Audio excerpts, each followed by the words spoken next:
सभी प्रभु प्रेमियों को दंडवत प्रणाम। जय श्री कृष्णा। आपके YouTube चैनल श्री चक्रधर लीला ज्ञान में आप सभी का स्वागत है। आज की लीला है अनन्य व्यावृत्ति का निरूपण। दायंबा के मन जाने अचानक क्या आया कि कुछ दिन से वह स्वामी के साथ समानता का व्यवहार करने लग गया। कई दिनों से उन्हीं के साथ उठता बैठता तो था ही, खुद को अब उन्हीं के समान सामर्थ्यशाली और श्रेष्ठ भी मानने लग गया था। स्वामी ने बड़ी गहरी दृष्टि से उसके अंदर पैदा हो आई इस बदलाव को देखा। एक दिन दायंबा उनके सामने ही आसन पर बैठने लगा तो उन्होंने उसे इस अविधि दोष से बचाने के लिए तरीके से बात शुरू की। क्या तुम बता सकते हो कि गांव, कस्बे और शहर, इन तीनों में क्या अंतर होता है? गांव छोटी बस्ती को कहते हैं, जबकि कस्बा छोटा शहर माना जाता है, और शहर इन दोनों में बहुत विशाल होता है। कर्म भूमि देवताओं की अपेक्षा अष्टो देव योनियों में कितना अंतर है? इनमें तो बहुत व्यवधान है। अष्टो देव योनियों की देवताएं कर्म भूमि की देवताओं के सामर्थ्य की अपेक्षा बहुत ऊंची है। फिर तो तुम्हें अष्टो देव योनि की देवताओं में और अंतराल की गर्दभ देवताओं में भी अंतर का परिज्ञान होगा।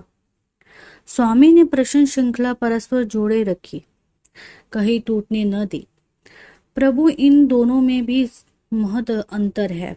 दूसरी पहले से श्रेष्ठ है और अंतराली की गर्दवी देवताओं की अपेक्षा स्वर्लोक की इंद्र, चंद्र और सूर्य आदि इंद्र देवताएं हीन कोटि की है या उच्च कोटि की। स्वर्ग स्थित देवता अंतराल की देवताओं से बहुत ऊंची है, और कैलाश, वैकुंठ तथा सत्यलोक की ब्रह्मा, विष्णु तथा महादेव आदि देवताओं का स्थान कुछ अंतर में है या समान है। जिन इन त्रिलोक के त्रिदेवों का स्थान स्वर्ग से बहुत ऊंचा है।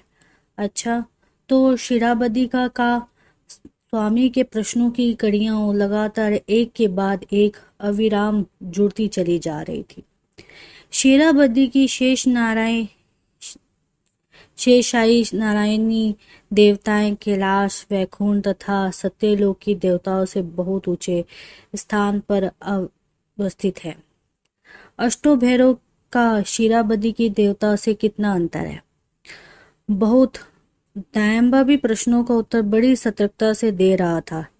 फिर तो विश्वरूप देवता और अष्ट भैरव में अंतर का परिज्ञान भी तुम्हें भली भांति होगा। प्रश्नों की मणि घूमते हुए आखिर नायक मणि तक पहुंच चुके थे, यानी एक क्रम करीब पूरा होने जा रहा था।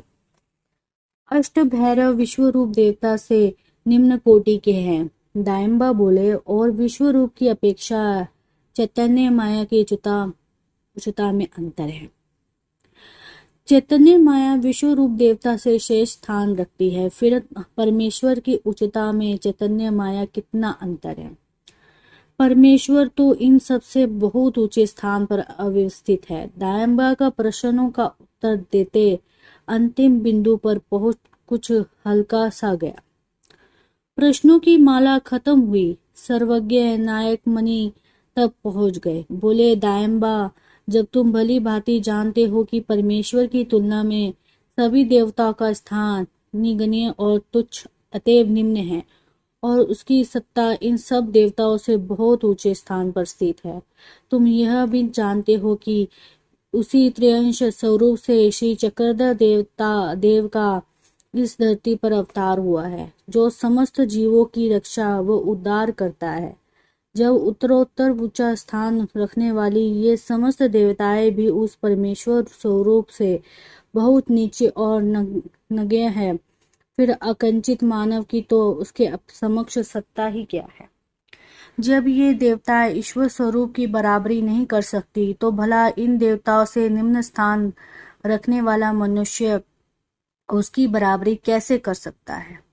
जीव अनादिकाल से सेवक है और परमेश्वर उसका स्वामी है। तुम्हें सर्वदा जीव, देवता और परमेश्वर के तत्वों की पृथकता का एहसास होना चाहिए। यदि ऐसा नहीं करोगे और स्वयं को परमेश्वर की उच्चता के तुल्य मानोगे, तो निश्चय अधोगति प्राप्त करोगे। दायम्बा अपनी मूर्ता पर पानी हो गया। उसे पश्चाताप की अग्नि में जलते देख तब स्वामी ने अनन्य वृत्ति के निरूपण द्वारा तीनों तत्वों की भिन्नता का उसे बोध कराया और बताया कि ईश्वर इन सबसे सर्वोच्च स्थान रखता है, उसकी कभी बराबरी नहीं करनी चाहिए, न की जा सकती है। ये निरूपण सुन दायम्बा कृतकृत्य हो उठा। सभी प्रभु प्रेमियों को दंडवत प्रणाम। जय श्री कृष्ण।